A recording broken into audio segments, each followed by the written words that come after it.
Yeah, it's really amazing to watch someone put themselves together. And I think we're living in a time where, even though this is like such a controversial topic, but we're living in a time where a lot of people don't know who they are and they're looking for an identity. And there's kind of like this huge emphasis on like, this is my identity, this is my identity. And so oftentimes we place our identity in like, my sexual preference, that's my identity. Am I more masculine or feminine? That's my identity. What do I do for work? That's my identity. And I'm curious about your thoughts. Do you think that some of that has to do with, cumulative soul loss, like people looking for themselves? Do you see that?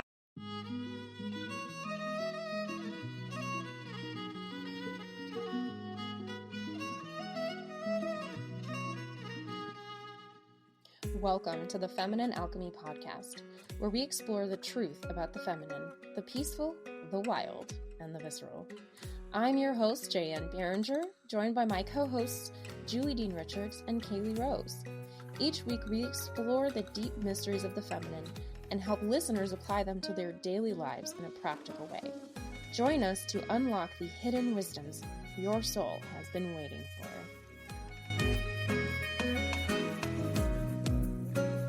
Hello, everyone, and welcome back to another episode of Feminine Alchemy. My name is Julie Dean Richards, and I am so excited to be joined by my good friend, Angie Chek. She is a wonderful woman, and I'm actually tell you some cool things about Angie as we talk. But first, I want you to learn a little bit about her before I let her loose and let her wow you and amaze you with all the things she has to say.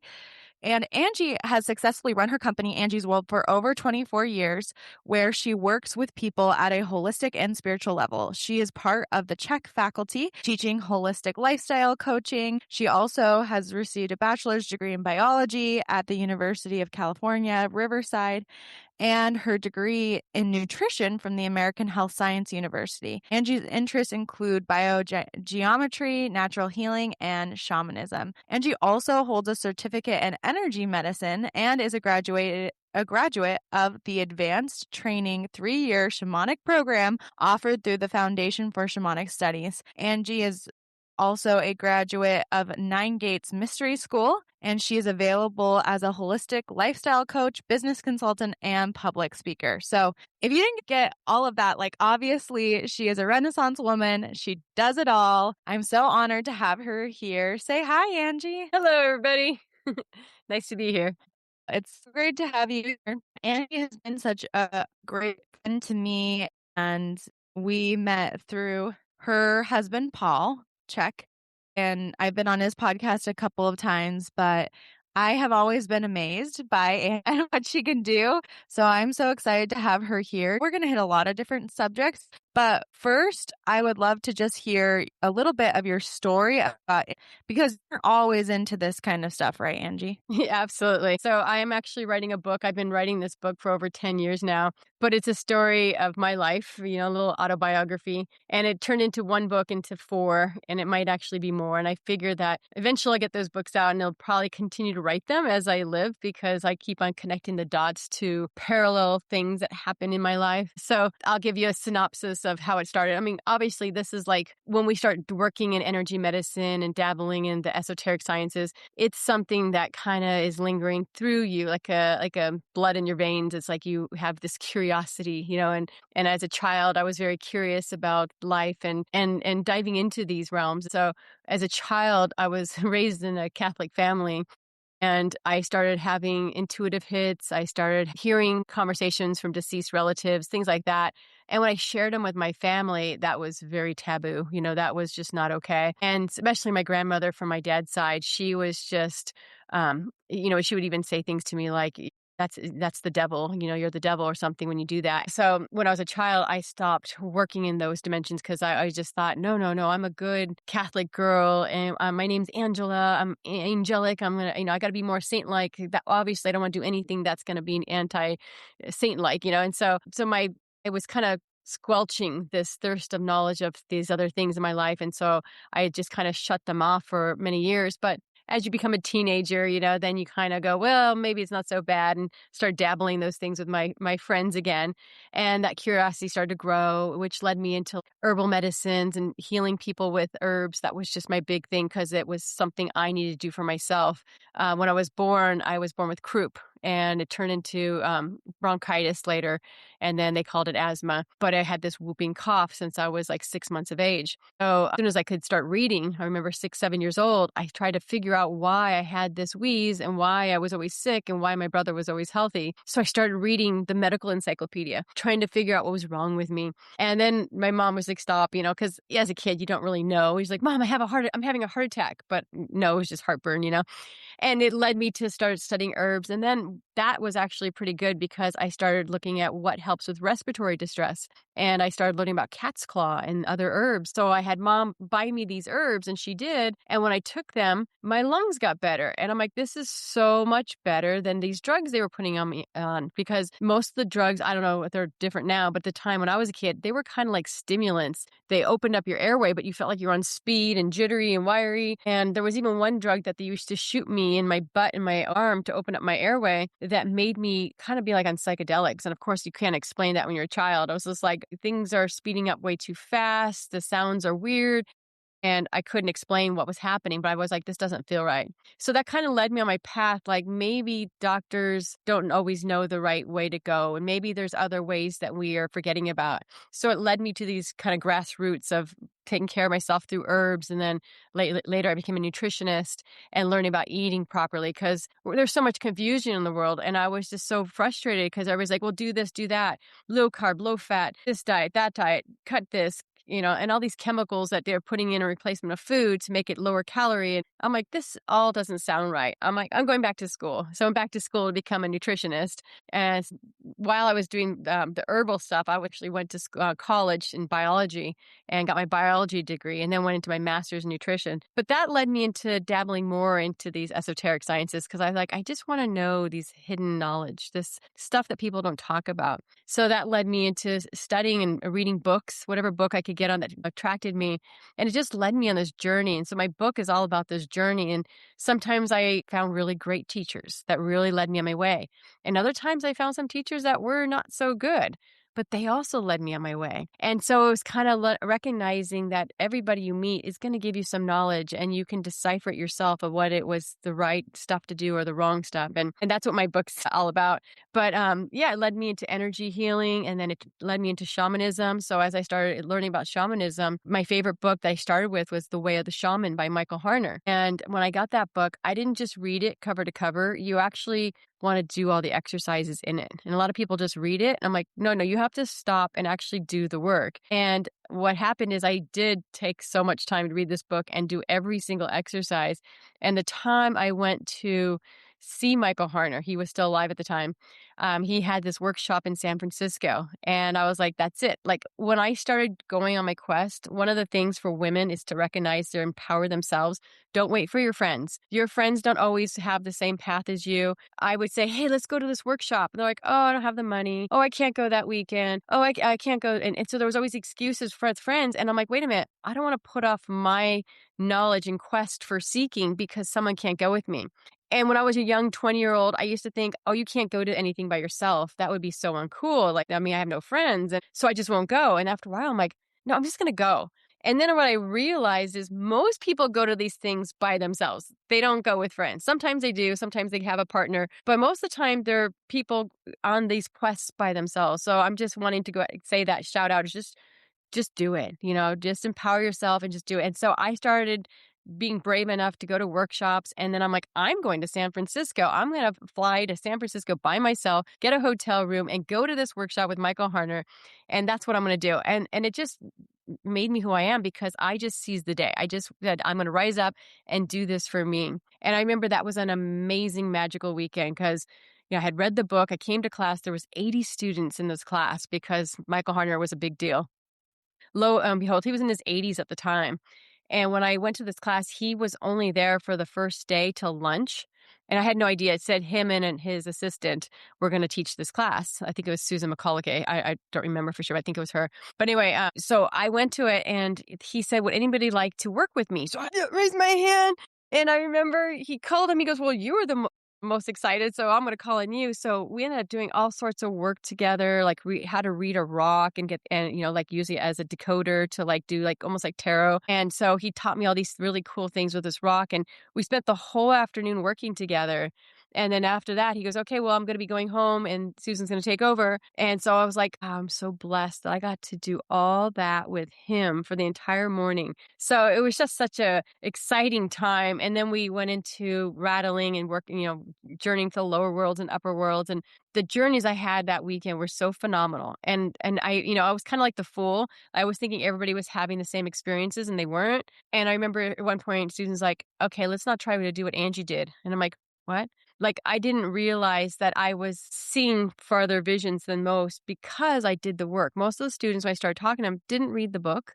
They just showed up to class, hadn't been meditating, hadn't been able to still their mind. So when they were asked to go to see a power animal, it was like, "Oh, I think I saw an ear. I think I saw a nose. Oh, I think I saw a hoof." And here I had this full-blown 3D pretty experience where I molted into a raven and was flying around with another raven, and this full-on thing where I was gone for like a massive amount of time, but yet it was only 15 minutes. And that kind of got me so excited because I was like, I want to do this work. So I started taking all his courses, and then I applied for his 3-year advanced training.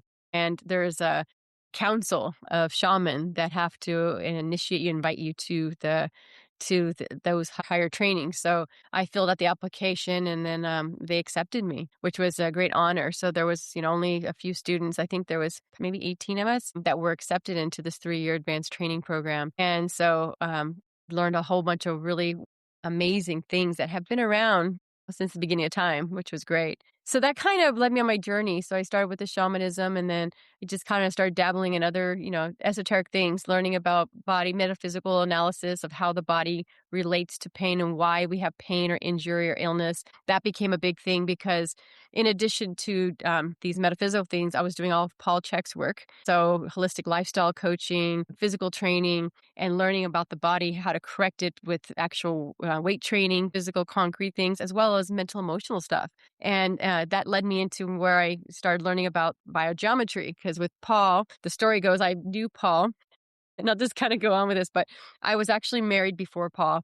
And my first husband, I used to watch Paul's work all the time. Back in the day where you had DVD players and stuff and VHS recorders, and I'd put in his VHS tapes and I'd be rewinding, listening to Paul's work. Because at the time I was a personal trainer and a nutritionist, and my ex-husband used to go, he used to nickname me Paul Chiclet. He was like, "Okay, you're Paul Chiclet," because I was always watching him and nothing more than just admiring how smart Paul was. And then fast forward, I ended up divorcing my first husband. Paul and I started hanging out because I was studying his work and was one of his students. And next thing you know, we're dating, and then we're married, and now we have 2 kids. But it was because of Paul's work, I learned a lot of these things. With Paul's podcast now, he interviews so many amazing people, including you, Julie. And he one day interviewed Dr. Ibrahim Karim, and Dr. Karim is the founder of Biogeometry. And when I heard about Biogeometry, it was just my ears light up, and I'm like, I need to study this. So since then, it's been a 6-year journey, and now I'm an associate practitioner of Biogeometry. And I absolutely love it. And I'm working with them to start teacher training so that I can start teaching biogeometry myself. That is amazing. I love your story so much. I'm sure so many people are so fascinated by how you got here, everything you've been talking about. And I will say, even though I do shamanic work, I've experienced you as a shaman, and you guys, Angie's the real deal. She is a legit shaman. But we haven't actually talked about it a lot on the podcast. So I thought it'd be great for you to kind of break down for people, what is shamanism? And you talked a little bit about the lower world, the upper world. Could you just break down a little bit of what it is, why we use shamanism? Yeah. So, I guess in a layman's term of shamanism is, working with the unknown, the unseen, connecting to your ancestors, deceased and living, being able to see those worlds that are alive around us all the time. We're here in the middle world is what they call it. And some of you might have seen a ghost or an apparition or a spirit. That's in the middle world. So souls that don't pass on will be here in that middle world. Souls that are helping spirits come back to the middle world to help us. And so a lot of us get a little bit of that, like I saw something or heard something, or maybe you had a vision, or those things happen in the middle world. But when you journey, you can do that through drum, you can do that through psychedelics. Michael Harner's school is all about natural journeying. So it was all about drumming and learning how to get the right drum beat so you can put yourself into that space, which is really amazing that you can do that. And through those journeys, I feel like those are my most powerful journeys because you're completely sober, yet you're having these, like I said, 4D dimensional, you're out of your body experiencing. And it's like, okay, you can't say the drug was doing it because there's no drugs in your body, so powerful stuff. So in that shamanism world, they teach you how to explore the lower world. And a lot of people think, oh, lower world, is that hell? No, absolutely not. The lower world is just another world. Usually you'll see it as more jungle-like. You'll see a lot of power animals, nature spirits, things hanging out in the lower world. Upper world is more angelic world, angels, saints, guides. They like to hang out there. So I find a little bit more sterile, but it's a great place too. So you see a lot of religious people like to go to the upper world because they're afraid of the lower world because they think that's hell, and it's so not true. And so these worlds exist. And when you die, you have a choice of where you're going. If you die suddenly, you may not know you died. You get stuck in the middle world.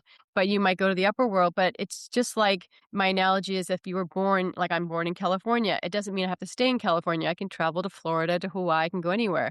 So if you die and go to the upper world, you don't have to stay in the upper world. You can move to the lower world and you can go to different dimensions in different areas. So shamanism is just the connection between land, plants, animals, spirits, all of that's been kind of lost. You can talk to plants, you can talk to animals, you can talk to ghosts, and people forget. They're like, oh, you can't do that. I'm like, my land, I live on 14 acres, is alive and communicating with all the time.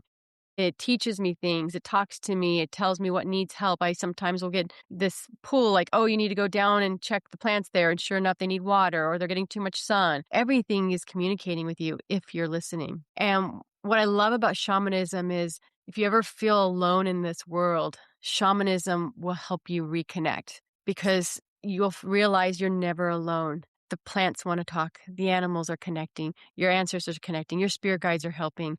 There's always this deep connection around you. And so when we isolate ourselves or just don't believe it, it's like Paul was just listening to someone talk about God the other day. And he says, God's there for us. It's just that if you say he doesn't exist, then you shut down that natural connection and you won't experience God. Same thing with the natural world. It's all God. So if you say I'm open to it and receiving it and I can feel it and I can sense it, you will start having deeper and deeper meaningful connections to everything around you. And I use that connection to help guide me. Like this morning, I was just sharing with you, I went outside and my weather report says it's going to be 90 degrees today. But I go outside and I spend about 2-3 hours in the morning with my farm before the kids get up.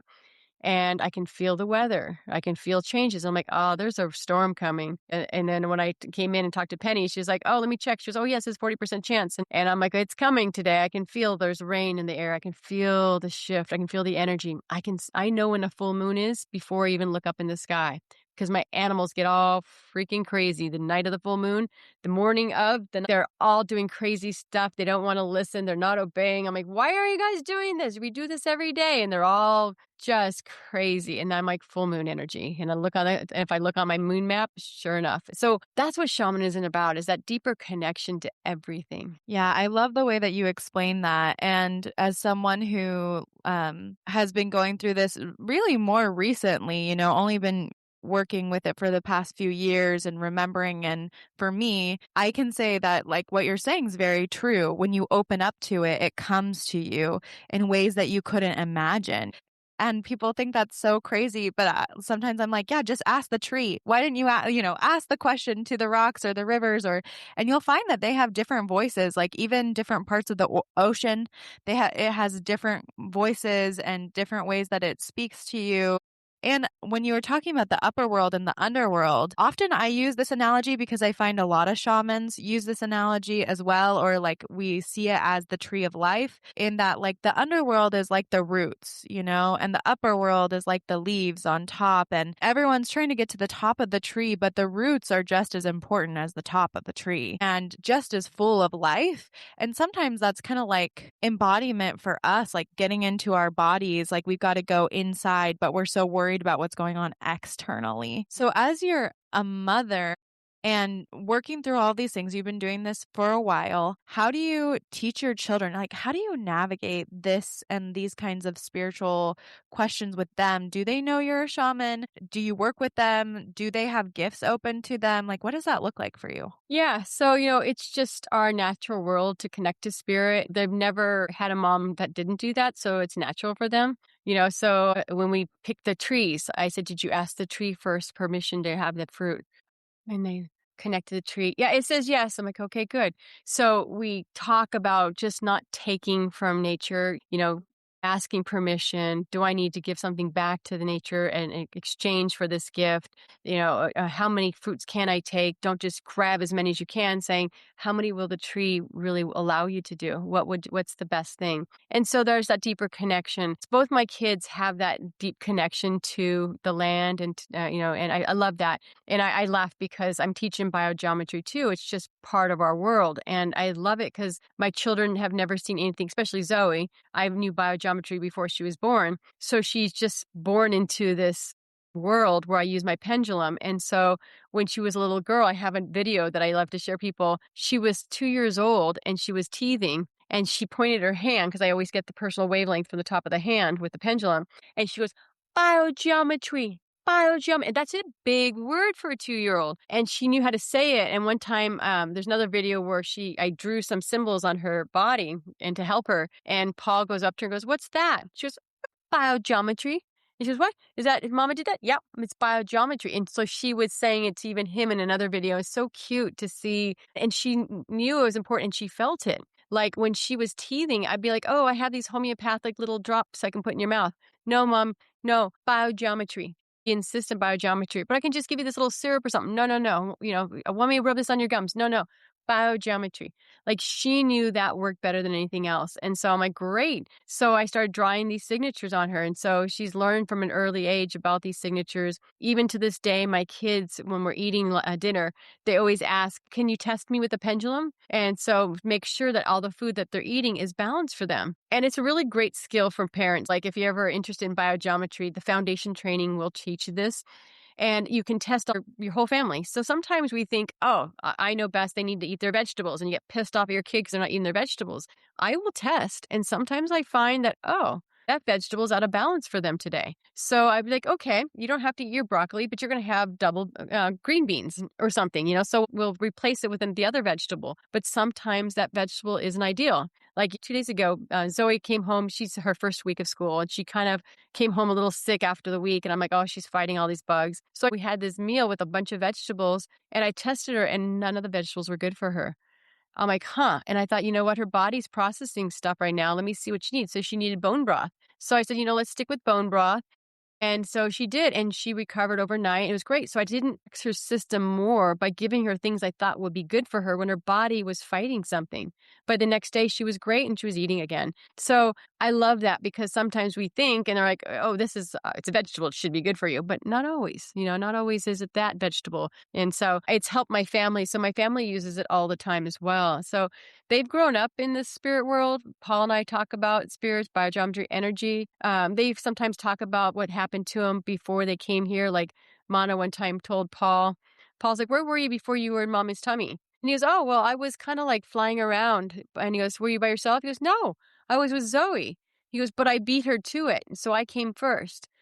And so it was kind of cute. Like he has this recollection of somewhere else and then he was with her and that he wanted to be with us. And, so it's kind of fun to hear them talk about where they were before they were here and understanding that we live and then we die and we come back. And sometimes they're like, oh, I don't like this. I'm just going to die and come back. And I'm like, oh, no, you don't understand. You don't just come back right away. And I said, and I'm not having any more babies. So you can't die and come back. You have to stay here. We'll come back another time, but don't be rushed to live this life, live this life and come back. But it's cute. It's a different conversation than most families, I'm sure. Yeah, it's really cool to hear that. And it seems like you kind of just naturally integrate it the same way, anyone would naturally integrate their beliefs into their children's lives. But it's wonderful to hear that how easy it is for them to pick it up and understand it and feel it and the repercussions being so positive. And since you brought up biogeometry, I'm really excited to chat with you about it because I think most people have never heard of it. after we talk about biogeometry, I do want to come back a little bit to soul retrieval because it's something you're really skilled at and a lot of people don't know about it.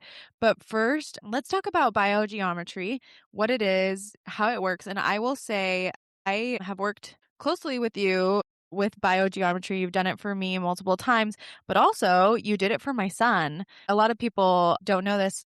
My son was in the hospital for like a week in 2024.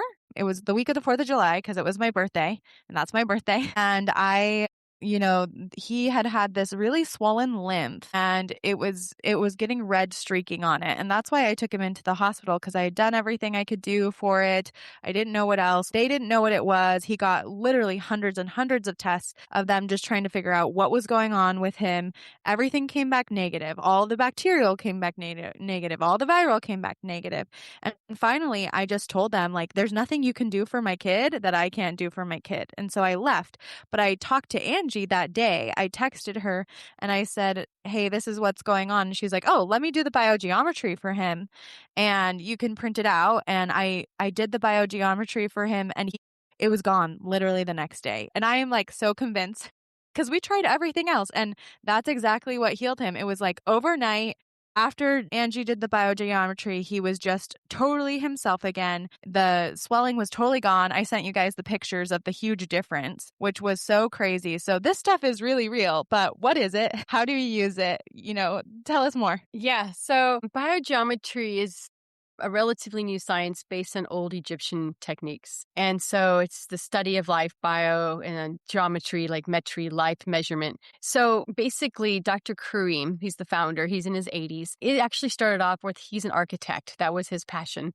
And because he was Egyptian, he wanted to learn more about the Egyptian pyramids and how they emitted healing energy, because he wanted to harness that energy and create apartments and smart homes where people were immersed in this healing energy. And that was what he set out himself to do. So he started studying the pyramids, and then that led him to study all sacred sites around the world that he could afford to go to. I guess he was traveling a lot, and he was learning about what was the commonality, what is the common, what is happening there. So what he discovered, that there was 3 light energies that are powerfully entwined in sacred sites. So he called that the BG3, like biogeometry 3. So higher harmonics of ultraviolet, harmonics of gold, and then horizontal negative green.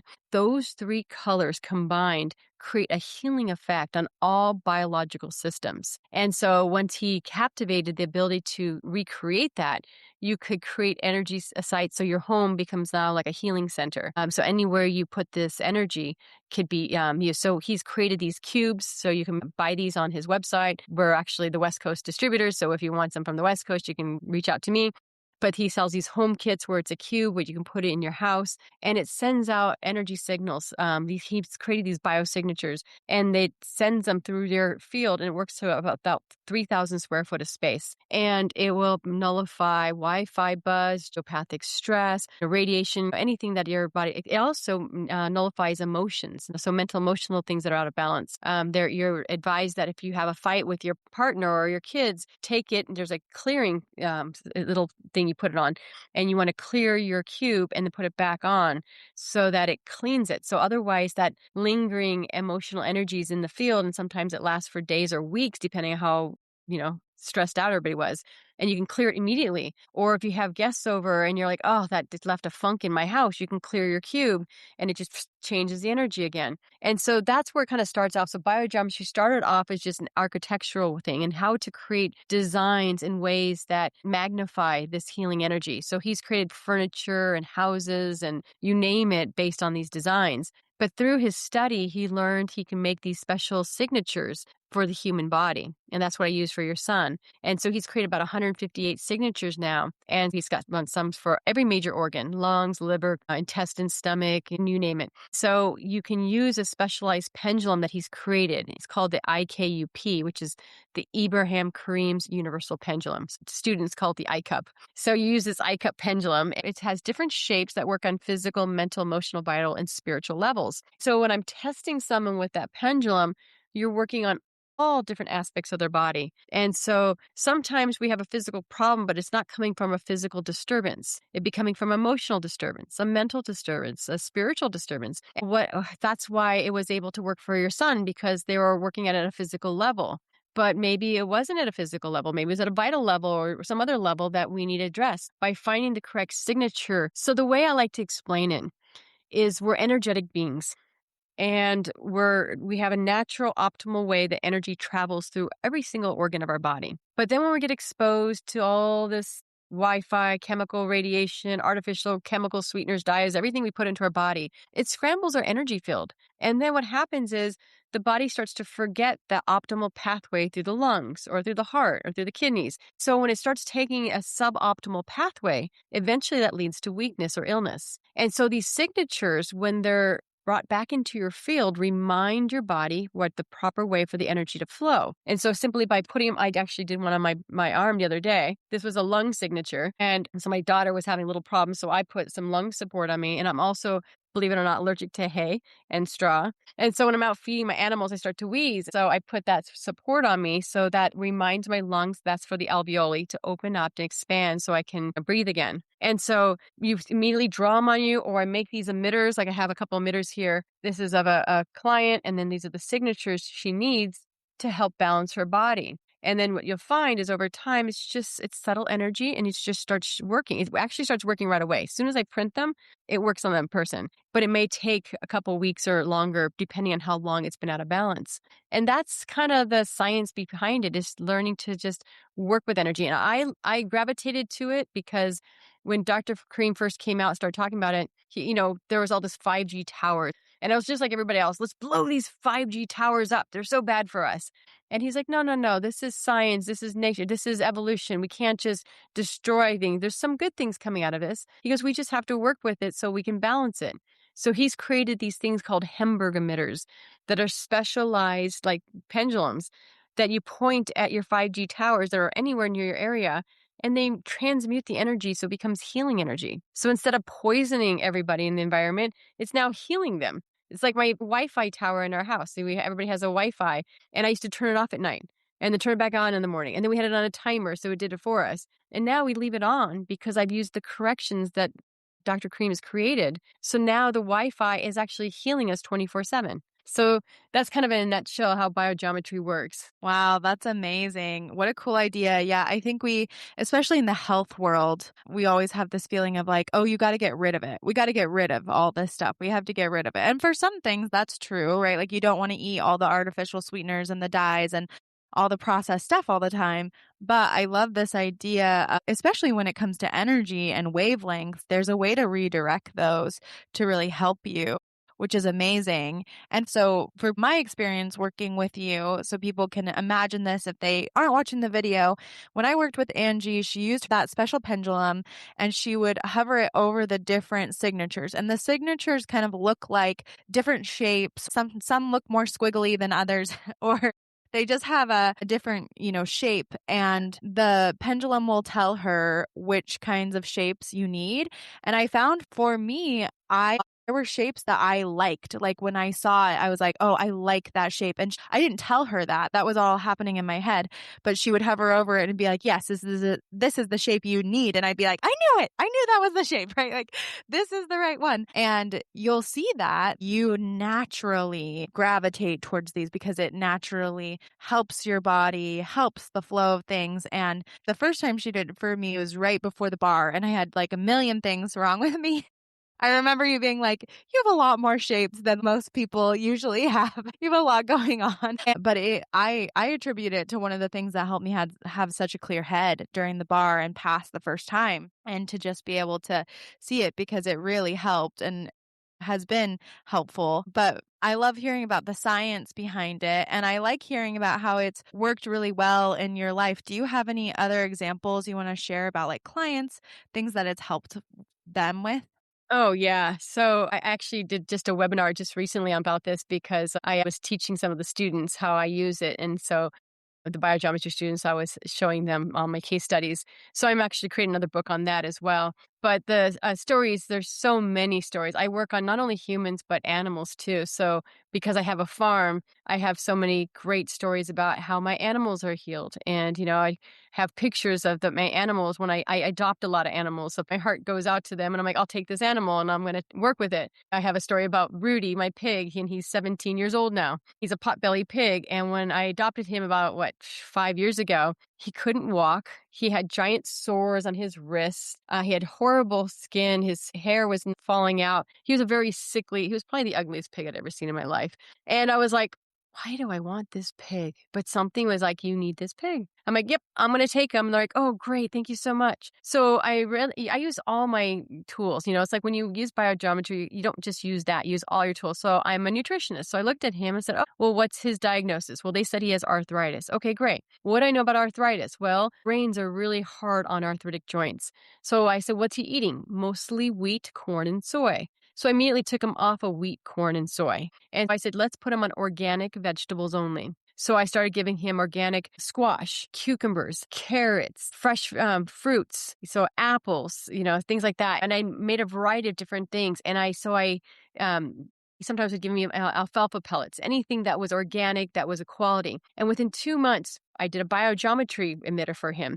And within 2 months, he was walking, moving, a completely different pig. And I have pictures of this to show the difference. And it's quite amazing. He put on weight. His coat got shiny. He just looked like a brand new pig, really. And the most amazing part of that story is when there's a hoof trimmer that comes out every 6 months and trims his hooves. So when I adopted this pig, they said, here's her number. You can call her up. And he goes, probably in a couple of months, she'll need this. I'm like, okay. So 2-3 months after I had him, I call her up. She shows up in my house to trim his hooves and her jaw just drops. And she's like, this is not even the same pig. She's like, oh my gosh, what did you do? Like, this pig was on his deathbed. And now he is alive and well, and he's doing so great. And so, he continues to do well because I continue to monitor him. So eating well, he recently, because he has old teeth, had a problem with one of his teeth. So I started giving him smoothies. I just blended everything up. And then I pureed everything. I'm like, I just love my animals and I great things for him. And, but he's doing amazing well still. He's 17. You think he's going to go, but he's just got so much life in him. Another story, I'll go back to humans, is my mom. Like, this is why I started doing biogeometry. My mom was my first case study. So in 2020, my mom was diagnosed with pulmonary fibrosis in the middle of COVID. They said she had this lung condition that was scarring her lungs, that she had no more than 2 years to live. The doctor says the only thing you can do is slow the disease down. There's these experimental drugs. It's going to kind of change her quality of life. It's going to give her diarrhea. It's going to give her all these challenges, but she's going to be able to breathe a little bit better and she'll have a prolonged life. And it just didn't sound right to me. I said, well, how long have these drugs been in the market? Oh, they're relatively new. We don't have enough information about them, but they're supposed to be promising. I'm like, Mom, you're a guinea pig. This is not how we want to do it. I said, so because it was during COVID, I had a meeting with this doctor on Zoom. And I said, why don't we start with nutrition and stuff? And he's like, well, that's a great idea. He's like, but I'm not a nutritionist. I'm like, but I am. He goes, well, I tell you what. He goes, you treat your mom for 6 months, and if she doesn't get better, I'll take over the course of her treatment. I said, done. So he was thinking, I know, hey, we're just going to pacify the family, give her 6 months. She's going to get a lot worse. I'm going to take over, and it's a done deal. But the story was very different. So I have a good friend. She's a naturopathic doctor. So together we worked on my mom, did blood work, found out what she was low on, got her a bunch of good supplements to help her body kind of give it a jump start because she was so deficient in so many nutrients. And then started having her eat organ meats, quality organic food, and then the biogeometry. And so the combination was so powerful. She went back after 6 months and the nurses were doing the test, a breathing test where you inhale and exhale through a machine. And they're like, my mom's getting really nervous. She's like, whoa, what? Just the doctor will tell you. The doctor, my mom's thinking, oh my gosh. Well, thank goodness they didn't send her home. The doctor was going to read the results right then. But my mom had called me and she was like, oh, I'm so worried. I'm like, Mom, just breathe. The doctor will be there in a minute. It's going to be fine. And so when the doctor came in, he says, this is the first time in 30 years that I've seen anybody actually get better from pulmonary fibrosis. He's like, can you tell me what you did? So here he had just retired, this doctor. So his whole life, he was his pulmonary physician. He never had seen anything like it. So he was actually curious. He's like, what's this biogeometry? What are you doing? And what he said to my mom was, keep seeing your daughter. She gets results better than I can ever achieve. And so that was what happened. So every 6 months she went back for her tests and every 6 months she got better. And over time, she either stayed the same or, didn't get worse though. But there's a point where your lungs are just good. So she stayed the same. And so that's what happened. She just turned 75 this year. It's 2025. So it's, 3 years longer than they said, because they said she was going to die by 2022. And she's, hanging on. And why? Because we did these practices. So it's amazing. So it works on elderly, it works on children, it works on, like I said, the younger ones, I think it works better because our cells are so resilient. There's a time and a place. It's not a cure-all, end-all for everything. I've worked on some people where they're too far gone. And the way it works is I'll do a biogeometry emitter. And after it prints out, like when I print one of these out, I can go back and test you on anatomy charts and see if it's all balanced. And if someone's too far gone, it will first say it's balanced. Within an hour or two, I test again and you see imbalances again. They need more signatures. A couple hours later, they might need more. I've had it some people where they were so far gone, I literally printed it off my printer and tested right then, and it was out of balance already. And I'm like, wow, it's just like there's all the energy in the world. It's just the body is breaking down.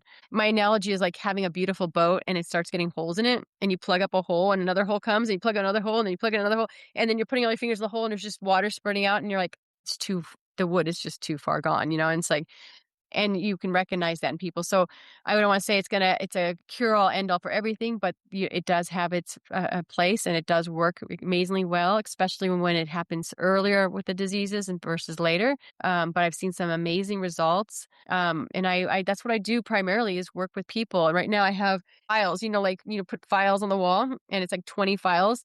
But instead I have emitters in there. So usually I would say on an average day, I have 50 or 60 emitters going for people all over the world, and it works around the world. They don't have to be in my area. So I work on people in England, East Coast. I've had people Australia, people call me all over the place. And what I love about it, it's so accurate that when people tell me, I say, don't tell me your problem, I'll find it. Because if you call me and say, oh, I have a heart condition, I'm like, oh, look, yeah, there's an imbalance in your heart, and then I find your signature. Well, it's like, you told me that. So instead I say, don't tell me anything. I'll find it. And then now people believe it, because like, I didn't tell Angie anything. All she did is see me, and she's telling me exactly the problems I know I have. And then I make the emitter, and they're going to believe it, because now it's like, there's no way she could have known that, because she doesn't know me and I didn't tell her. And that's the magic behind biogeometry. Yeah, it is so magical. And like, for people listening, sometimes it seems crazy. Like, I remember my husband was like, you just printed out this paper and it has these shapes on it and it fixes stuff. And I'm like, yeah, that's what you do. Obviously, you do the testing and everything first. But when you look at the emitters, yeah, they're pieces of paper with the symbols on them. Face. Mm-hmm. But the shape of this paper, these L66s, these mandalas, all this is sending energy into this center here. And anything that's in here, including your photo, is getting harmonized with these select signatures. But it's powerful. So it's like our mind wraps around that and goes, wait a minute, I just had this session and she gave me a piece of paper, and I'm going to be better. But it's amazing. It works. And I love it, because sometimes when people don't know where to turn, they ask me, and then I can help them. And a lot of times I can figure things out within 5 minutes. And it's kind of funny, because they'll go to, like you said, test after test, and it's like they can't find it. And sometimes I can find specifically like this part of your lung or this part of your stomach. There was a young girl one time, she had all these problems. And so I just went out with 5 minutes. I just went through, and I'm like, oh, here you go. It looks like the pyloric sphincter. Go have them test that. She went back and says, can you check this pyloric sphincter? And they went in and tested, and they said, how did you know to look there? She's like, I didn't know what to say, so I didn't say anything. But she's like, yeah, because it's too woo-woo for them. But it works. And so it's like, well, it doesn't matter how I came up with that conclusion or how they knew, but they were able to find it. And what I find is that a lot of times veterinarians are a little bit more open than doctors. Not all doctors, but a lot of them. So I'm working with a lot of veterinarians now, and it's really kind of helping their practice, because let's say they've got all these advanced cases in animals, and their animals can't talk. So they can send me their photograph of these animals, and I can clue them in on where to look or what's happening. And that helps them treat the horse or the pig or the goat or whatever better. So a lot of the veterinarians that I'm working with now saw it firsthand. Like the one girl who saw my pig, and she's like, you got to work on my horse, because I've gone through all these people working my horse and no one's had results. And so I said, let me see it. So it took her a year, because she's like, yeah, I'll do it. And she was intrigued, but then she kept on seeing my pig, and she's like, there's something to this. So she's like, all right, work on my horse. And that very day, her horse started to walk again. And so her ranch hands were like, okay, which chiropractor did you go to today? Because your horse is walking. And she's like, what? And sure enough, so she's like, it's unbelievable. That won her trust, And then I recently had a goat break her leg. And they originally said it's too far gone. The break is too severe. You have to put her down. But my goat was only 2.5 months old. So I'm like, I don't want to do that. So I was waiting and I'm like, there's got to be another answer. So this veterinarian, called around to her mentors and stuff and they said, well, splint it. She's a young goat. She might heal. So she goes, well, we could try splinting it and we'll know in a couple of weeks if it's working or not. So I said, let's do that. So she splinted the leg. Biogeometry has its limit. When a bone is out here, it's not going to put the bone back, right? So she connected the bones where they're supposed to go and wrapped the leg really tight. And then I did my magic with biogeometry. 2 weeks later, she comes back and she looked at the x-ray and she's like, this is healing. She goes, this goat's going to make a full recovery. This is amazing. And so now it's won her trust because she's like, she saw what the bone looked like and there was no way this goat was going to do well. And it's looking fantastic. So that's the power of biogeometry. Yeah, it's wonderful. And it helps so much. If you think about it, it's really actually quite logical. If you fix the energy behind it, we believe in all these things. Like, I mean, I've seen this meme a million times. Like, we believe in Wi-Fi and we believe in all these electrical currents and that I can text you, right? Like, I can send you a text from here and you'll get it right through the air somehow.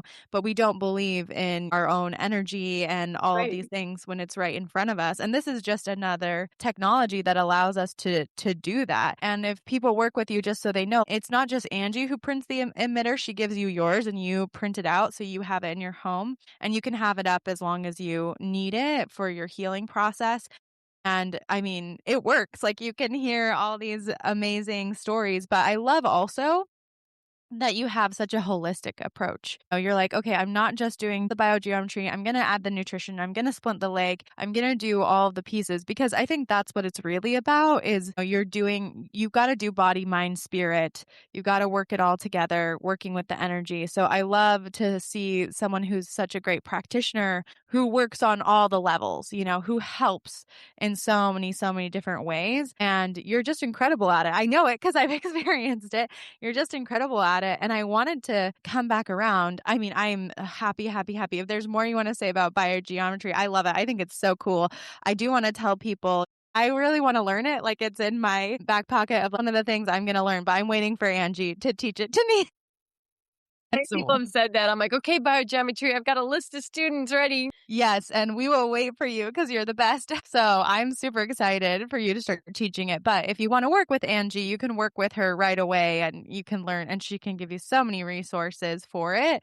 But I did want to circle back around because this kind of relates back to soul retrieval. It's like another level of doing this. And so a lot of people probably don't understand what is soul retrieval. It's something that shamans do quite often. So what is it and why would someone need soul retrieval? Yeah. So soul retrieval, I find, as you're saying, I'm working on different layers of you and and it depends on what your problem is, what layer I start with. So my programs are never cookie cutter, like, oh, we start with nutrition and then we do exercise. No, some people may never do nutrition or exercise with me. They may never do soul retrieval with me. They may only do biogeometry. I connect to you first and find out what your needs are. I don't want to waste people's time, money, or energy, or my time or energy as well. So it's like, let's work on what we feel is the best thing. So by assessing the client and then find out, okay, maybe the first thing we do is soul retrieval. And so what is a soul retrieval? There's times in our life where just things happen, where there's soul loss, like times where you wish you died. If there's times in our life where just things are so bad and so off where you're like, I just don't want to be here anymore. And it might be so bad that you actually remove a part of your soul at that time. Times where you actually thought you were going to die. So not that you wanted to die, but your soul was scared that your body was not going to live. So it removed itself or started to remove itself from the body, like a car accident, a near-death experience. So scary that it says, I don't want to experience this pain. So the soul starts to leave. And then what happens is you don't die, but that part of your soul still stays out of your body. And the problem is it gets stuck in the timeline of your life. So now there's a part of you still stuck in 1982 or whatever time you had that injury. And so your mind keeps going back to it. So here we are, 2025, and our mind's going back to the car accident. And now you might have a phobia of cars or water or fire or something. Why? Because there's part of you that's telling you there's a problem there because you've experienced it.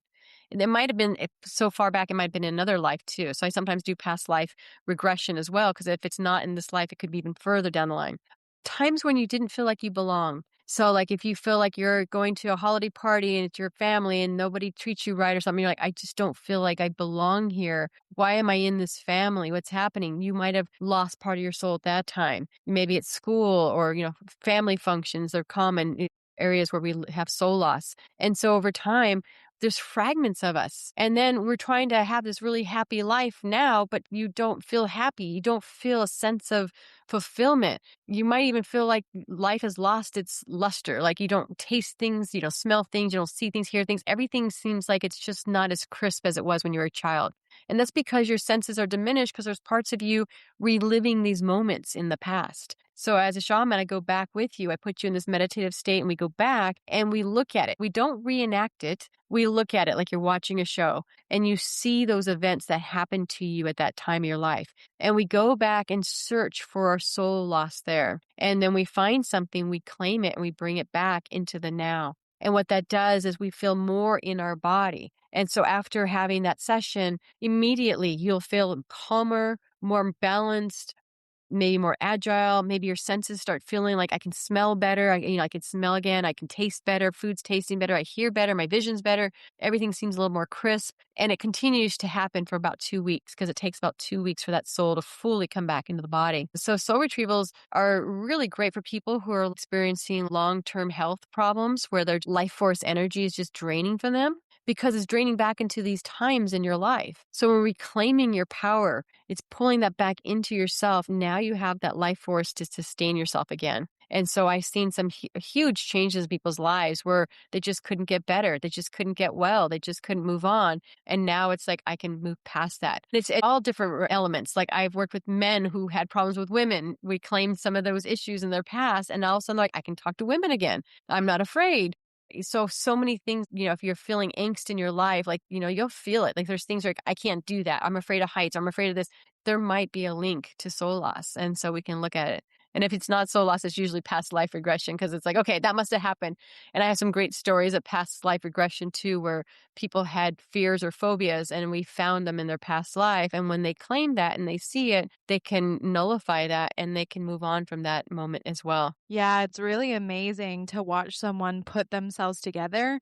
And I think we're living in a time where, even though this is like such a controversial topic, but we're living in a time where a lot of people don't know who they are and they're looking for an identity. And there's kind of like this huge emphasis on like, this is my identity, this is my identity. And so oftentimes we place our identity in like, my sexual preference, that's my identity. Am I more masculine or feminine? That's my identity. What do I do for work? That's my identity. And I'm curious about your thoughts. Do you think that some of that has to do with, cumulative soul loss, like people looking for themselves? Or to me, sometimes I feel like when I've seen someone's soul shattered, sometimes I also find that they try to put something in it to make it unshatter. Like it's almost like they try to glue it back together with something else or like replace it with something. And this causes larger problems in their life and they still feel, they claim this identity or whatever and or doing all these things and practices and they still feel unwhole,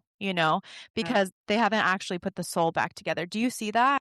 Yeah, it's great. I've never really thought of it in those terms. So it's so good, Julie.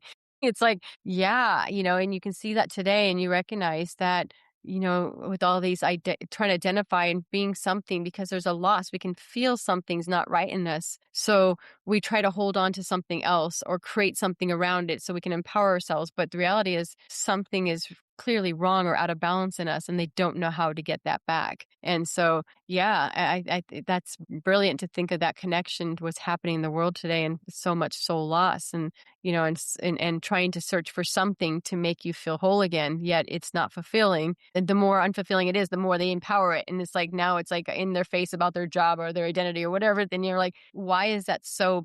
Because that's the way they're trying to hold it all together.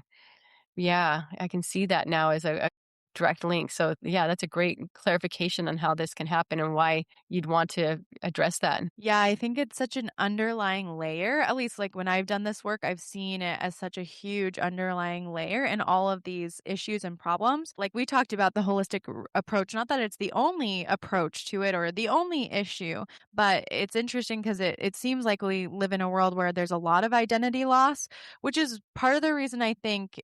Do you use the term shadow work in your work? Yeah, we look at people's shadows, and I do use that term a lot, and recognizing what is it that they're suppressing, because the more you suppress it, you actually give it power. And so we talk about how to bring that shadow into the light and to accept all of who you are. Yeah. Because I do see this as similar to shadow work in many ways. Like they're two sides of the same coin. Exactly what you're talking about, like the ways that you can lose your soul. Part of that is that huge repression because you feel out of, you feel out of place. You feel like you're not supposed to be somewhere. And so you cast that soul piece into the shadow. And I love hearing how you've seen people, because I heard you and Paul talk about this before, like seeing this even affecting people with weight loss and things like that. Yeah, absolutely. So one of the things that you'll find is the more soul loss you have, like sometimes we don't just have one soul loss, we have multiple fragments, many fragments. Some people 3 to 5, some people up to 20, it could be so fragmented. And so what the soul does, the soul is what anchors you into the body. And if the soul is fragmented, it can't anchor you as well. So the body starts to hold on to weight to anchor you on the earth plane, because it says, oh my gosh, I'm leaving, I'm not done yet. So we start holding on to weight. So a person might be eating right, exercising right, doing everything they think, and they're like, why am I not losing weight? And it could come down to, hey, I have to regain my soul. So I'm balanced in my body, and the body will naturally start to go back to its ideal form. So yeah, that works because this body is just a mirror of the soul. And so your body can't lie. So there's something you're holding on to or some stuck energy. You're going to see it in those areas. And when we talk about working with the soul, you have to love your entire body. So oftentimes people say, I don't like my thighs, or I don't like my butt, I don't like my abs or whatever. And when you say that about your body, that's removing your soul from that body part. And so what happens? Well, then there's no life and there's stagnant energy. And so things can't heal. So if you say, I don't like my abs, the next thing you know, you have digestive problems, or you're having issues with your legs or something, because why? You're pulling your life force energy out of that body part. So I remind people all the time, my clients especially, that when you have a part of yourself you don't like, treat it like a child, like your child that's sick. When your child's sick, you don't beat it up and smack it around and say, feel better. You pick it up and you hug it and you nourish it and you love it more and you give it more attention. That's what you need to do to those parts of you that feel not so attractive. And you say, well, let me love my thighs more. Talk to your thighs just like you do trees and plants and animals. Thigh, what do you need to feel more loved? Am I eating the wrong foods?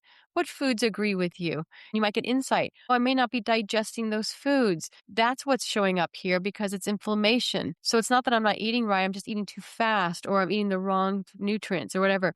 And you'll start getting connection to your body, and your body will start telling you. And the more you slow down and center yourself within, you'll be eating foods and go, no, this is wrong for me. That my body doesn't like this, and then you start switching foods and say, my body loves this more. I'm going to eat more of this. And the next thing you know, your body starts to go back to balance. But we're so busy eating in front of the television, listening to podcasts or whatever. Podcasts are good, but not when you're eating sometimes, and then it's like we don't connect to ourselves. And then sometimes we overeat, ever watch TV and start eating, you're like, oh man, I polished that whole bag of chips off. Why? Because I was distracted and I was just entertaining my body instead of actually connecting to it. And then you realize, okay, I need to be more centered in what's happening. And you'll see the connection there. And that gets more alive as you go. Yeah, it's very true. It's very real. And I think we personally, each of us, because of that shadow piece, because we express what we repress oftentimes and it gets twisted, we get so afraid. We're so afraid of asking our bodies or talking to our bodies, or we're so afraid to look at that part that we don't like about ourselves or to connect in.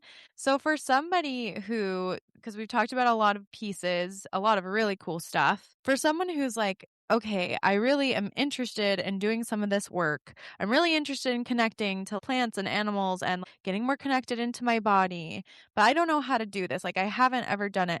What would you say are some first steps people could do if they wanted to kind of start this more mindful path? Yeah. So the first step I would encourage anybody who's dabbling in this is to learn how to get still.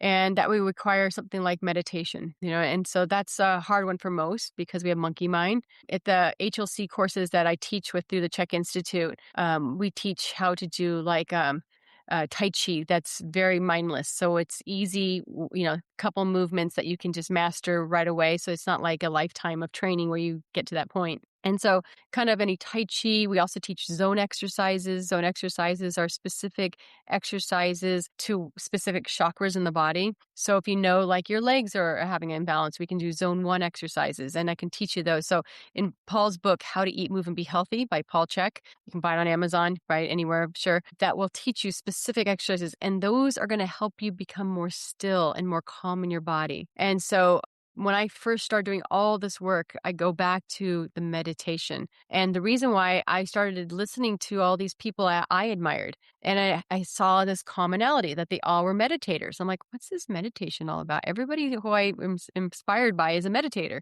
So I started to try to meditate. And I know that starting, it's not easy. And I talk about this in my book because it was like, okay, sit still. And it's like, oh, okay, but if I sit still, I had 2 modes, go and sleep. And if I sat still for more than 7 minutes, I fell asleep. In movies, I fell asleep. At concerts, I fell asleep.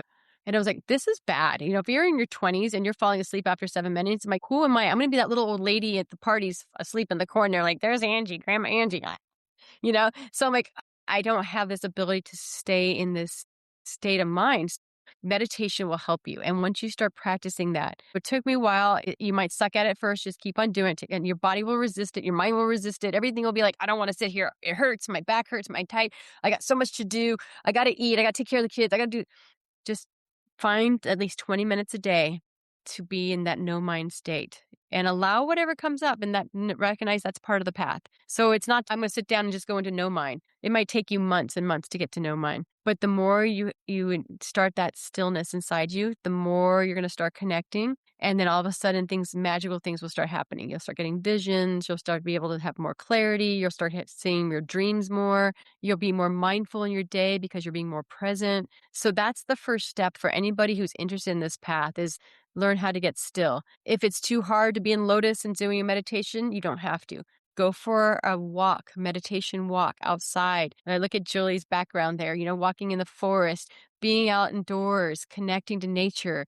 I sometimes go into meditation when I milk my goats. I milk my goats twice a day, morning and night. And it takes me good half an hour. And so that's a no mind state. I'm there just, you can hear the milk squirting into the can, and it's just like, and that's meditation. Waxing a surfboard, that could be meditation. Working with wood, that could be meditation.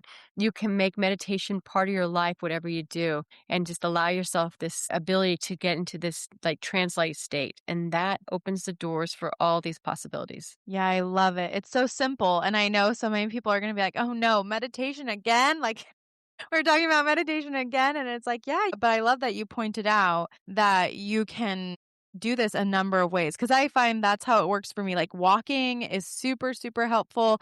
The Tai Chi can be super helpful. Yoga can be helpful to you. But also, speaking of shamanism stuff, like there's a reason we use drums, right? Like drums are great for meditation. Shakers, I love shakers. I love using my shakers, but any repetitive activity that you can do, that's why people do this all the time without knowing it. They'll be driving and they'll be like, oh, how did I get home? I don't remember getting home. It's because that driving, you went into a meditative state. You were thinking about something else. You autopiloted yourself. Like we've all done this before and been like, oh, how did I get here? I guess I drove it, but it was because you're in this meditative state. So it doesn't have to be hard and scary, or it doesn't have to be, okay, you have to go to the highest mountaintop and meditate with the monks to like make this work for you. So I love that as a first step. Is there any advice about once you've started the meditation piece, and let's say you want to like connect into either your body or talking to like a tree or the earth, what do you do? How do you talk to them? How do you talk to the tree or the earth or your body? There's so many ways. And in HLC 3, we go into deeper conversation about this, but I can just share the basics. So, you can start by just getting into the field of a tree. So standing before a tree. So where you can feel the energy of the tree, just say, hi, tree. And sometimes you'll feel the tree go, what? You're talking to me? Like, wow, and you might feel this connection right away. Sometimes you'll feel the tree embrace you. You can touch the tree, say, how are you? And just put your hand on it and close your eyes and see what sensations come from the tree. And then you can also interact with nature by just, let's say you have a question on your mind. You're like, oh, I don't know what to do. And you're like, and you can talk to friends. Yes, that's always good. But sometimes you're like, I just want to be in nature with this question. So maybe it's like, should I move, or should I take this job, or should I date this person, or whatever? With that thought in your mind, go out and look at the nature and say, I need help with this question. And so then you'll feel a pull to a tree. What does that feel like? You just feel like you want to go up to it. And you go up to it and you look at it and start looking at the shapes on the tree. Look at the branches, look at the leaves, and all of a sudden it'll remind you of something. And you go, oh, that reminded me like of a split. Oh, maybe that's a fork in the road. Maybe I need to go in a different direction. Or you'll see something twining up. Oh, maybe I'm supposed to get back together with that or something. And it will teach you. And so then you walk around and can commune with all the plants and all the flowers and see what catches your eye and go, oh, what does this plant have to say to me? And you'll find images coming from that stem or flower or something and say, what does that remind me of? What is that message? And then sometimes the hummingbird will come or something else, and you pay attention to everything. Like I pay attention to animal spirits, and we haven't really talked about that, but I'm always connecting to animal spirits, and they're always in our field. And it's like, well, why do some days you see a squirrel and some days you don't? Some days you see a bird and some days you don't. And some days you see a skunk. And what is it? Well, when you start to learn about the different properties of these animals, they're giving you messages. It's like, oh, this came in my field today. Like for me, when I see squirrel, that means I need to save. Something big's coming. Okay, thank you, squirrel. Thank you for reminding me something's showing up. And so I start saving a little extra or putting a little money aside, and boom, the dishwasher goes out or something. You're like, thank you, squirrel, for showing up, because it told me something's coming up. Like owl spirit comes in and starts hooting in my field when as I call it, shit's gonna hit the fan. And when that happens, it's like, it's scary for me. I'm like, oh no, what's happening? But they also feel comforted. I'm like, something's going to happen in a couple of days, but I'm being protected by spirit, because that's why I got the message. So I get my, senses are up and heightened and alert, but I'm also calm inside because I know that I'm being protected. So I'm like, okay, what's happening? And I'm always being guided. So people are like, how did you know that was going to happen? I'm like, I didn't, but I was aware that something was going to happen. So I was able to take action faster than I would have if I was not paying attention. Yeah, it's beautiful when you can tap into all of these messages. And for people listening, we've talked about it once before on another podcast, but this idea of animism, which is the idea that there's a purpose for everything, just like the ancients thought, right? The ancients thought, oh, if I see a fox, that means something. There's a reason that fox has come through. Exactly what Angie said. When the owl comes, okay, she knows something big is going to come into her life. Even squirrels can be messengers. And I think we have gotten so, I don't know, we're just so desensitized. Like we think that this is so woo-woo, this idea that like, how could a tree give you an answer? How could it give you a message? How could seeing an animal ever teach you something about your world or relate to you? Like that would mean that we have to accept that the universe is working together, right? Everything is connected and it's connected to you. And so I think that's why people have a hard time with it, because even in our traditional view of God, we don't see God as that connected to us, right? Like we have to pray and then we can maybe get an answer, and we have to wait a long time for that answer, rather than being like, no, the answer's here. God gave you the answer the whole time.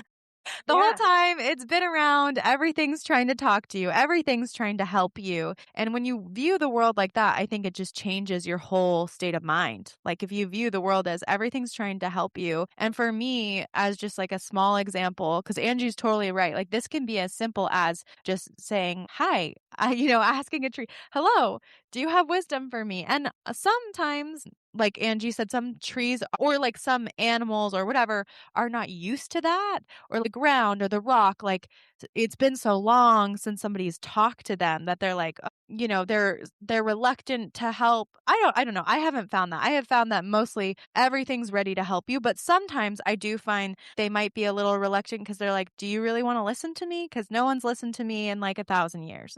But when I was talking to the ocean, I had kind of this traumatic experience. And I went to the ocean and, she just told me what you would expect the ocean to say, right? I was just asking her for wisdom. And she just said, time washes away everything. Time will wash it all away, just like the wisdom. Yeah. And so this wisdom is open and available. I think we're just so out of tune with it coming to us. You know, and it's start with our body too, because as you were talking about that, it's something I tell my clients all the time. It's like you eat junk food all day long, and your inner wisdom starts saying, "Don't eat that, don't eat that." But if you keep on doing it, it's kind of like putting duct tape over your mouth, going, and after a while, your body just like whatever, and then you don't feel those side effects from eating crappy food, you know. And it's like until you start eating better again, and as soon as you start eating better again, and you go back to that crappy food, all of a sudden you're like, whoa, now why am I getting a stomach ache now? I didn't get a stomach ache before. Well, you did, but then it went away because you were duct taping it.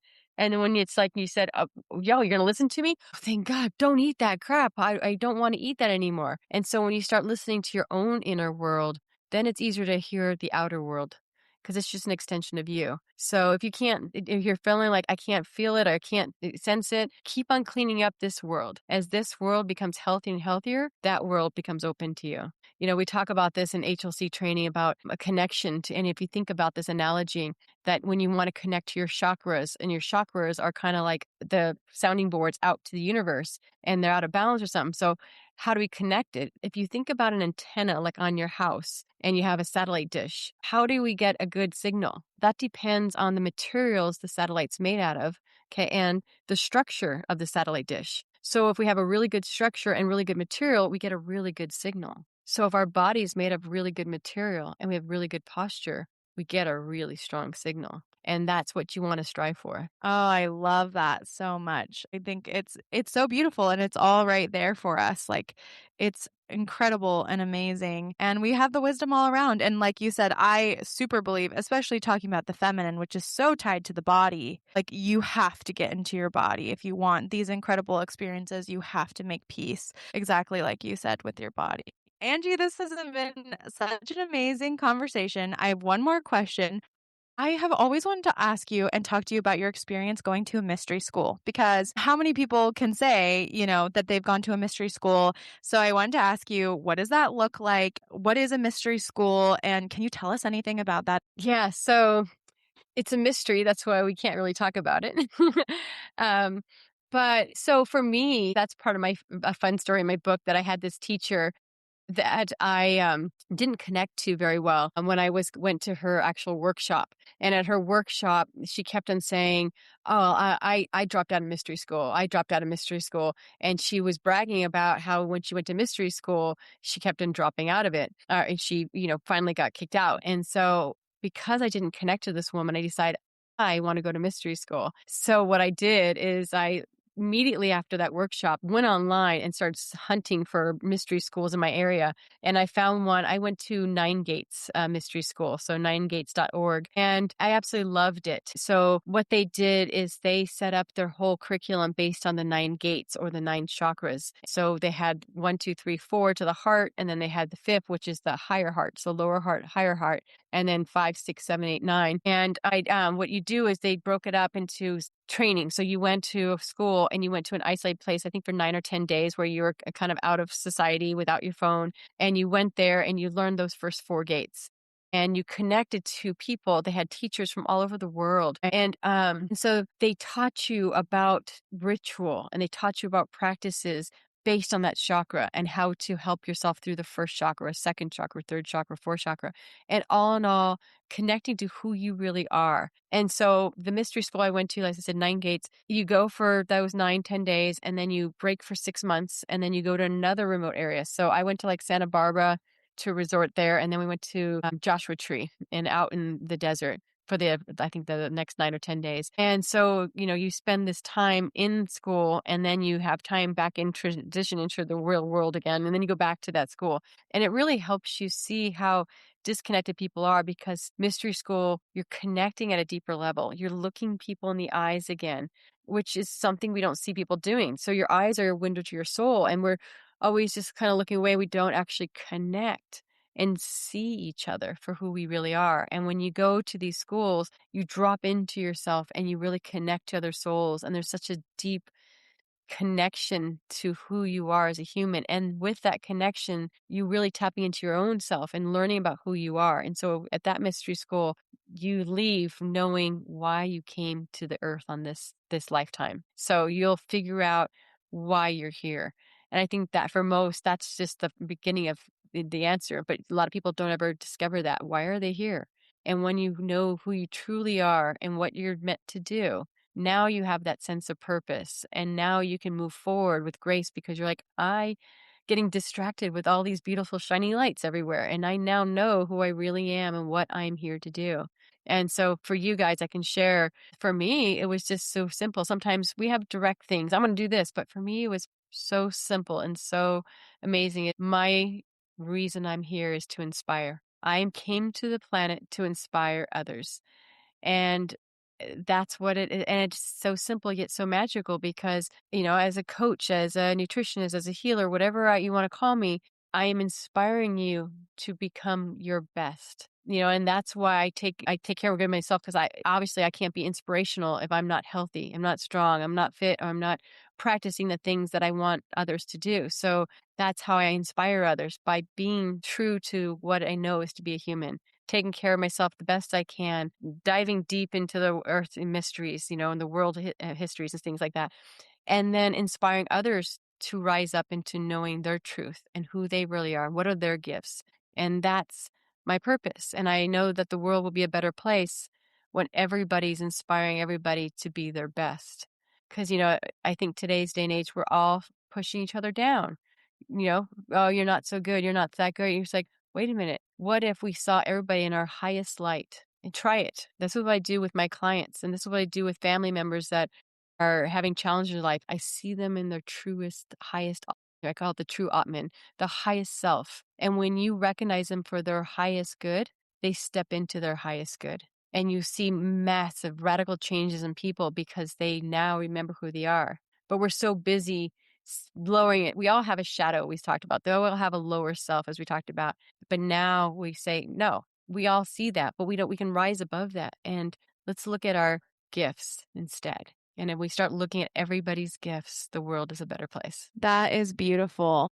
I love hearing that so much. I think, like, what a magical purpose to have. And you are so inspiring, like, just such a Renaissance woman, touching everyone, doing everything. I'm just saying that you reflect that, like, you reflect your purpose of inspiration in so many different ways. And I think it's beautiful to hear the experience of someone who's experienced a mystery school, because I think a lot of people think, like, oh, it's a cult. We have these culty things. And it's like, no, it's actually just going deeper. That's what we're learning. And how beautiful that this mystery school opened up to you. This is my life purpose. And how you're so inspired doing it, right? Like, you're teaching people, you're helping people, you're coaching people, you're writing your book, doing so much. And I think it gives people hope that they will be able to do that. Like, you are really an inspiration, helping people realize, like, oh, there's so much to my life and there's so much more. And so I think it's so inspirational to help people understand your life is never over. You're just starting. There's so much more to you. Yeah, and it reminds me of the words of Dr. Kareem. This guy, the founder of Biogeometry, is in his 80s, and he can stand up for 3 days doing workshops. And it's just amazing because I think, when I'm 80, am I going to be able to stand up in front of people and talk from 8 o'clock in the morning till 6 o'clock at night for 3 days in a row and be full of clarity of thought and purpose? And it's just like, it's amazing to see that in him. And I'm like, that's inspirational. And so what he talks about is the pursuit of excellence. And that's how you create healing energy in your body. Always doing your best, not comparing to anybody else, being true to yourself and what is excellence? What does that pursuit of excellence looks like to you? And I really find that inspiring because it's like, yeah, am I doing my best? Because we all know when we're not. Sometimes we make excuses and stuff. It's like, sometimes we're sick, sometimes we're tired. There are reasons why, but the best at what we can at that moment in our time, not comparing to any other day, but that pursuit of excellence within us. And that's what I feel like that's what can inspire me, others too, is to realize every day I do my best. I love that. I think that's so beautiful, and what a beautiful note to end this interview on. So before we go, can you tell people how they can work with you, how they can be inspired by you, where they can find you? Yeah, so you can email me. My email does get blown up a lot, so I just put it out there that if I don't respond to you right away, email me again. But it's angiesworld@me.com, ANGIESWORLD@me.com. I do have a website. It doesn't really show all the aspects of me. I need to update it some more, but it's angiesworld.com. Those are the easiest ways. I am on Instagram. I am on Facebook, so you can message me there. I think I'm one Anginator or Anginator1 on Instagram. You can look me up there. So those are ways to connect to me. So again, if I don't respond right away, reach out again. There was a time where I was going to hire an assistant, but I get such deep confidential emails. It's been really challenging me to get anybody to check my emails for me because people entrust me with a lot of their life story. So it's me looking at all my emails. So sometimes I'll have 152,000, no joke. And so if it gets something skips, come back and email me again. And I promise you I'll get back to you eventually. We'll connect when the time is right. Yeah. Yes. Email Angie. She is wonderful. She's amazing. Is there anything else you want to say to our audience before we close out? Oh, my favorite thing to tell people is just be you. Everybody else is already taken. So don't be afraid to be yourself. We're all trying to emulate somebody else, and that's not who you came here to be. Be yourself, shine your light, dance your dance, sing your song. Be who you are. You'll find that when you're truly yourself, those who are just like you will gravitate to you. When we're pretending to be someone we're not, we hang out with a bunch of pretending people. So put out your voice in the world. Be who you really are, because there's no regrets when you're truly who you are. I love that. What a perfect way to end. Well, thank you so much for being here. And thank you everyone for listening. Please, please, please go check Angie out. She is the best, as you can hear. Email her. Go check her out on Instagram. Go check out her website. Get some biogeometry done. We're so glad that she could be here with us. And we will see you all next week. Bye-bye. Thanks, Julie.